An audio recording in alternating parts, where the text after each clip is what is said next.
होती है एक सुनसान मार्केट से, जहां हम एक फैमिली को देखते हैं जो बिल्कुल चुपचाप खामोशी से जरूरत का सामान इकट्ठा कर रही होती है। ये लोग इतने ज्यादा डरे हुए थे कि एक दूसरे से बात तक नहीं कर पा रहे थे, बस इशारों से एक दूसरे को समझा रहे थे। आखिर कुछ तो था जो उन्हें बिल्कुल खामोश रहने पर मजबूर कर रहा था। इस फैमिली का लीडर है ली और उसकी वाइफ का नाम एवलिन है। यहाँ उनकी बड़ी बेटी रीगन जो बचपन से सुन नहीं सकती थी, और उनके दो बेटे मार्कस और बो होता है। बो उम्र में छोटा होता है, इसीलिए वो ज्यादा चीजें नहीं समझ पाता। वो ऊपर अलमारी में एक टॉय रॉकेट देख लेता है। जैसे ही वो रॉकेट को उठाने वाला होता है तो वो रॉकेट उसके हाथ से छूटकर नीचे गिरता है। ये देखकर सबके गले में सांसें अटक जाती हैं, लेकिन ऐन वक्त पर रीगन जल्दी से उस टॉय रॉकेट को कैच कर लेती है और सबकी जान बचा लेती है। ली सबको इशारों में समझाता है कि शाम होने वाली है, हमें जल्द से जल्द घर लौटना होगा, नहीं तो हम खतरे में पड़ सकते हैं। तभी इनका 4 साल का बेटा वही टॉय रॉकेट फिर से उठा लाया। उसे देखकर सभी दहशत में आ गए, क्योंकि ये रॉकेट बैटरी से चलने वाला था, जिसे ऑन करते ही शोर मच सकता था। ली अपने बेटे के हाथ से वो रॉकेट लेके उसकी बैटरी निकालकर टेबल पर रख देता है।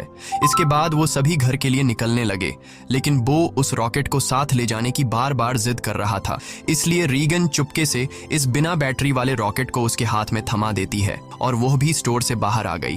पर तभी उस बच्चे ने रॉकेट की बैटरियां भी उठा ली। इसके बाद ये चारों लाइन से घर की तरफ निकल पड़े। तब हम देखते हैं कि रोशनियों से चमकने वाला ये शहर कभी गाड़ियों के शोर और इंसानों की भीड़ से भरा रहता, मगर आज ये शहर पूरी तरह से वीरान और सन्नाटे में डूबा हुआ है। यहाँ इंसान तो दूर बल्कि परिंदों की भी आवाज नहीं सुनाई देती। हर तरफ एक खौफनाक सी खामोशी छाई हुई है। पूरी दुनिया में अब कमतर ही लोग जिंदा बचे हैं, जिनमें ये 5 लोग भी शामिल हैं। यहाँ हम देखते हैं कि उन्होंने लाइन से अपने घर तक रेत बिछाया हुआ है और ये लोग इस पर नंगे पांव चल रहे थे ताकि कदमों की भी आहट न हो। वहीं मासूम बो रीगन के पीछे था। वह रॉकेट को लेकर बहुत खुश था। तभी बो ने रॉकेट में बैटरी लगाकर उसे ऑन कर दिया, जिससे उस रॉकेट में म्यूजिक बजने लगा। रीगन सुन नहीं सकती थी, इसलिए आवाज पर उसका ध्यान ही नहीं गया, लेकिन जब ली और एवलिन ने उसे सुना तो वो दोनों बहुत ज्यादा घबरा गए। तभी अचानक घने जंगलों के बीच से निकलकर गोली की रफ्तार से भागता एक खौफनाक मॉन्स्टर बो की तरफ बढ़ने लगा। ली जल्दी से खिलौने को बंद करने के लिए बो की तरफ तेजी से दौड़ता है, लेकिन तब तक बहुत देर हो चुकी थी। वो मॉन्स्टर बो को अपने साथ ले गया। उसके बाद हमें 1 साल के बाद का सीन दिखाया जाता है। ली और उसकी फैमिली ने इस हालात में जीना सीख लिया था। ली ने अपने घर में एक रिसर्च रूम बना लिया था, जहां उसने उस मॉन्स्टर के बारे में पूरी जानकारी हासिल कर ली थी। यहाँ हमें पता चलता है कि वो खौफनाक मॉन्स्टर जो बिल्कुल धीमी सी आवाज को भी कई किलोमीटर दूर से डिटेक्ट कर लेता है। अच्छी बात ये थी कि वो मॉन्स्टर पूरी तरह से अंधे थे, लेकिन उनकी सुनने की ताकत इतनी तेज थी कि वे हवा में जरा सी वाइब्रेशन